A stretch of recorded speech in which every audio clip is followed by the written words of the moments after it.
Alhamdulillahirrabbilalamin. Wassalatu wassalamu ala al-mursalin wa ala alihi wa sahbihi ajma'in. Nahmadullah wa nasta'inuhu wa nastaghfiruh. Assalamualaikum warahmatullahi wabarakatuh. Kita berjumpa lagi sekali dalam rancangan Nabi Pesan Apa. Hari ini kita akan cerita tentang hadis yang menyebut tentang sumber ilmu agama yang ditinggalkan Rasulullah sallallahu alaihi wasallam. An Zaid bin Arqam radhiyallahu anhu. Siapakah Zaid bin Arqam yang menyampaikan hadis ini? Beliau adalah seorang anak muda yang jadi viral, yang jadi terkenal dalam surah Al-Munafiq. Allah SWT iktiraf beliau. Ketika itu ada seorang pembesar munafik ni, dia mengutuk Rasulullah SAW dan dia melaporkan kepada Rasulullah SAW. Tetapi orang semua tidak percaya kerana dia orang muda. Akhirnya Allah menyaksikan kebenaran beliau. Baik, Zaid bin Arqam dia menyampaikan hadis ini. Qala Rasulullah SAW, Rasulullah SAW bersabda, Amma ba'd, ala ayyuhan nas. Kata amma ba'd, kata wahai sekalian manusia. Bila orang Arab mengucapkan ala, maknanya ia adalah mengucapkan sesuatu yang perkara yang sangat penting. Fa innama ana bashar, aku ni hanya seorang manusia. Yushiku an ya'tini rasul rabbi fa ujib. Maknanya hampir datang utusan daripada Tuhanku yang akan menjemput aku pulang bertemu Allah SWT, maka aku akan menyahut. Maknanya malaikat maut akan datang. Dan Rasulullah SAW sudah hampir kepada detik wafat Rasulullah SAW. Jadi wa ana tarikum fikum thaqalain, aku tinggalkan kepada kamu dua benda yang besar dan berat. Maknanya kalau kita baca hadis ni lebih lanjut, kita akan faham bahawa dua benda ni akan menjadi pedoman dalam hidup seorang Muslim. Awwaluhuma kitabullah. Yang pertama adalah kitab Allah, Al-Quran. Fihil huda wan nur. Dia ada petunjuk, cahaya daripada Al-Quran ini. Man istamsaka bihi wa akhadha bihi. Barang siapa yang berpegang teguh dan mengambil daripada Al-Quran ini, kana 'alal huda, dia akan berada di dalam petunjuk kebenaran. Wa man akhta'ahu dhal. Barang siapa yang menyalahi Al-Quran, maka dia akan sesat. Fakhudhu bi kitabillahi ta'ala wastamsiku bihi. Maknanya pegang teguhlah, ambillah daripada kitab Allah ni dan berpegang teguhlah kepadanya. Kemudian apakah perkara yang kedua yang Rasulullah kata berat dan besar yang perlu dipegang itu? Dia kata wa ahla baiti udzakirukumullahu fi ahli baiti. Kata dan ahli bait ataupun keluarga aku ingatkan kamu demi Allah. Ingatlah akan ahli bait aku. Udzakirukumullah fi ahli baiti. Aku ingatkan kamu demi Allah. Ingatlah ikutlah ahli bait aku. Baik, hadis ini hadis yang sahih dan dia potongan pada Sahih Muslim ya. Baik, kita biasa dengar hadis yang sebegini, dia cerita dua perkara itu adalah Al-Quran dan As-Sunnah. Tapi kenapa dia kata sini Al-Quran dan Ahli Bait? Baik, pertama sekali kita tengok satu-satu ya pengajaran pada hadis ini dahulu.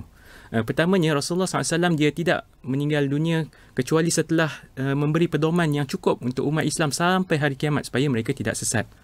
Jadi pertama, Al-Quran adalah sumber petunjuk yang paling utama. Siapa yang mengikut Al-Quran maka dia akan mendapat petunjuk. Siapa yang mencanggahinya maka dia akan sengsara di akhirat. Para ulama ahli sunnah, misalnya Ibn Hajar Al-Haythami, seorang ulama mazhab Syafi'i, beliau menyebut tentang kenapa Rasulullah suruh mengikuti ahli bait ni. Dia mengatakan maksud hadis ini adalah kena difahami dengan maksud yang betul. Ahli bait yang dimaksudkan oleh Rasulullah SAW ialah kaum keluarga Rasulullah SAW yang paling alim, yang paling menguasai banyak hadis, sunnah, ilmu agama serta kaedah beragama daripada Rasulullah SAW. Abu Bakar radhiyallahu anhu adalah ahli bait Rasulullah kerana beliau adalah bapa mertua Rasulullah. Umar adalah bapa mertua Rasulullah. Aisyah adalah isteri Rasulullah. Ibn Abbas adalah sepupu Rasulullah SAW. Uthman adalah dan Ali adalah menantu Rasulullah SAW. Itu semua adalah ahli bait Rasulullah SAW. Jadi Abu Bakar, Umar, Uthman, Ali, mereka semua ni adalah khulafa ar-Rashidin. Jadi ahli bait dalam hadis ni seolah-olah tidak jauh lari daripada hadis yang lain.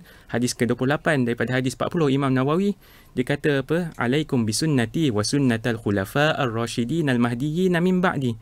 Hendaklah kalian mengikut sunnah aku dan sunnah para khulafa ar-Rashidin yang mendapat petunjuk daripada Allah SWT selepas pada ketiadaan aku.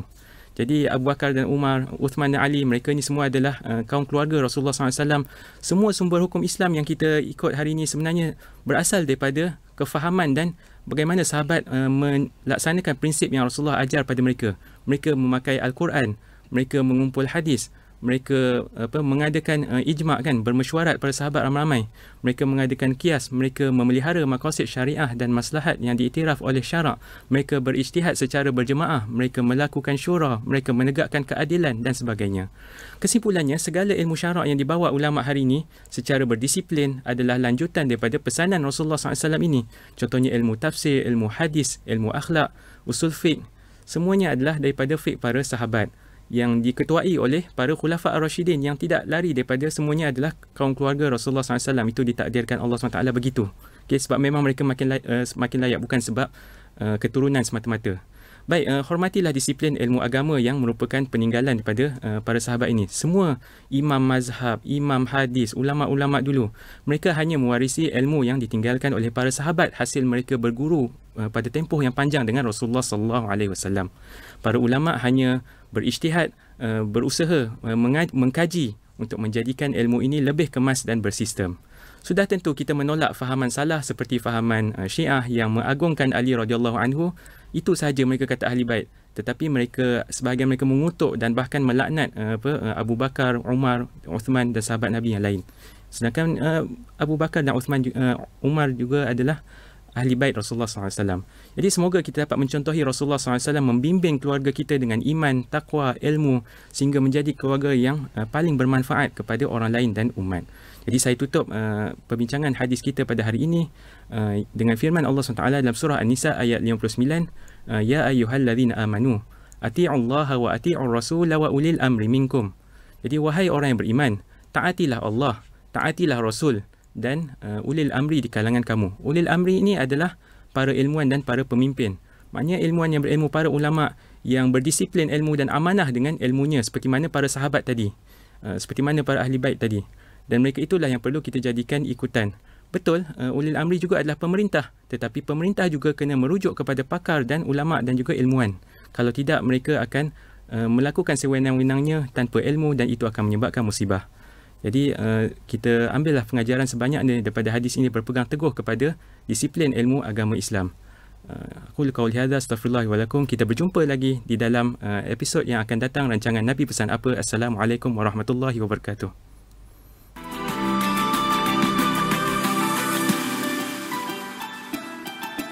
Bersama membina masyarakat.